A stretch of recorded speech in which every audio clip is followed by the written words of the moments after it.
Você é pecador, mas você não está debaixo do jugo do pecado. Eu me chamo Raíssa, né? Primeiramente. Vou compartilhar algo que nada mais é do que uma palavra que quase salvou a minha vida. Quem me conhece sabe que Romanos chega a ser o meu livro favorito de toda a Bíblia por conta das verdades que vieram de encontro no meu coração. Então, Romanos 6. Pois sabemos que o nosso velho homem foi crucificado com ele, com Cristo, para que o corpo do pecado seja destruído, e não sejamos mais escravos do pecado, pois quem morreu foi justificado do pecado. Versículo 9. Pois sabendo que, tendo sido ressuscitado dos mortos, Cristo não pode morrer outra vez, a morte não tem mais domínio sobre ele. Porque morrendo, ele morreu para o pecado uma vez por todas, mas vivendo, vive para Deus. Nada melhor do que começar falando da mensagem, né? Essa é uma passagem que eu vejo claramente, a redenção, né, de Cristo. Paulo falando sobre o plano divino de salvação. Cristo morreu uma vez por todas para o pecado, sabe? Não existe mais sacrifícios como era no tempo da lei de Moisés até a chegada de Cristo. Não existe mais um sacerdote que precisa oferecer algo para você ser perdoado dos seus pecados. Não existe mais essa conexão de sacrifício. Quanto mais eu ofereço, né, dependendo do que eu oferecer, eu sou perdoado de tal pecado ou do tamanho daquele pecado. Não existe mais isso, porque Jesus Cristo, ele veio, ele se entregou, morreu de uma vez por todas, foi consumado. E agora a gente está livre do jugo da escravidão do pecado. Essa palavra, por que me salvou? Porque abriu a minha mente para entender que, cara, não existe essa de, eu não consigo. Mas eu não consigo parar de mentir porque eu sou pecador, porque eu sou humano e tudo mais. Isso acaba, desmistifica, porque você é um pecador, mas você não está debaixo do jugo do pecado. Você não está debaixo dele, você está debaixo da graça. E a graça está dizendo que, cara, você está livre disso. Não livre das vontades. É como uma vez eu ouvi, né, em um podcast que falou que o evangelho, a mensagem do reino, não tira as vontades, não tira o você desejar algo que não é de Deus, né? A mensagem do reino fala sobre essas vontades não ter poder sobre você. E é como Paulo fala em Romanos, né? Nós estamos libertos do jugo do pecado, não existe mais isso. Então, a gente precisa trazer esse conhecimento, né, para o nosso coração, porque a gente sabe muita coisa, a gente adquire muita informação ao longo da nossa vida, mas a gente não pega essa informação e crava no nosso coração, e crava com uma estaca, sabe? A gente não faz isso, a gente fica com o que a gente sabe aqui, rodando em nossa mente, e a gente até passa informação adiante, mas a gente não usa isso para nossa vida.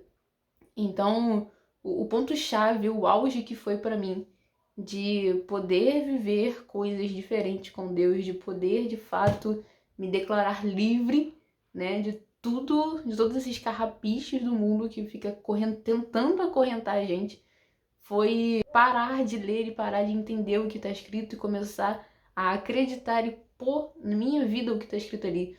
Se a palavra de Deus diz que eu sou livre do jugo do pecado, então eu sou livre do jugo do pecado. E eu posso passar a viver conforme essa realidade. Eu posso aceitar essa verdade para minha vida e começar a viver.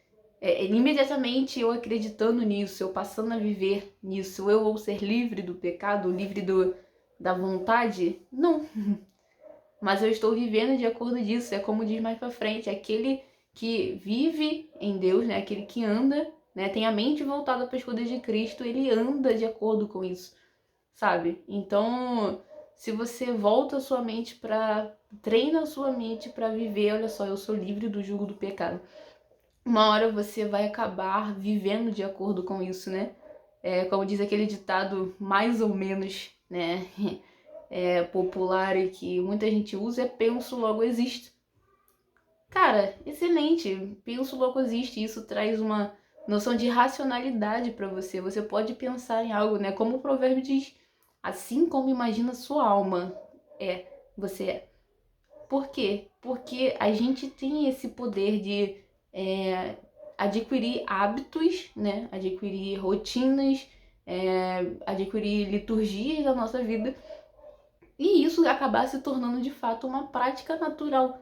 Mas a gente precisa ter a disciplina de ordenar nossa mente. Olha só, você precisa ler mais a palavra de Deus, você precisa tirar um tempo com o Senhor. E com o tempo isso vai ficando mais fácil, isso vai virando uma rotina, faz parte de quem você é. A gente precisa entender isso com mais verdade em nosso coração, a gente precisa trazer mais, sabe? Em Romanos 12 mesmo fala, né? Transformai-vos pela renovação da nossa mente. Então você precisa ter isso na sua mente sim, mas você precisa ser transformado por isso que você tem na sua mente. A gente precisa ser renovado, a gente precisa pôr em prática aquilo que a gente tem na nossa mente. A gente sabe tanta coisa, e a gente não tá fazendo nada com o que a gente sabe. Que a gente bote em prática, comece a viver de acordo com aquilo que a gente de fato já sabe. A partir disso é uma intimidade, é um errar menos, sabe? Não vamos deixar de ser pecadores, e que isso fique bem claro. Eu não tô aqui botando, criando uma nova doutrina que não existe pecadores, homens errados e tal. Tem algo que a gente tem que lembrar de tudo que eu falei aqui, é que você é pecador, mas você não está debaixo do jugo do pecado.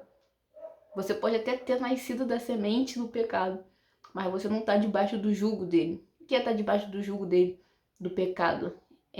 Isso não domina mais você. Não tem domínio sobre você, e isso não dita quem você é e o que você faz.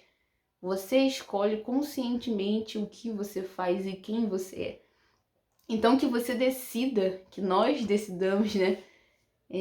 Viver para Deus, que a gente decida largar tudo isso que tem, porque nada disso realmente é comparado com, cara, tudo que a gente vai viver em Deus. Não existe nada que chegue perto, nenhuma sensação que seja tão prazerosa quanto viver com Cristo. Que a gente vive essa realidade, né?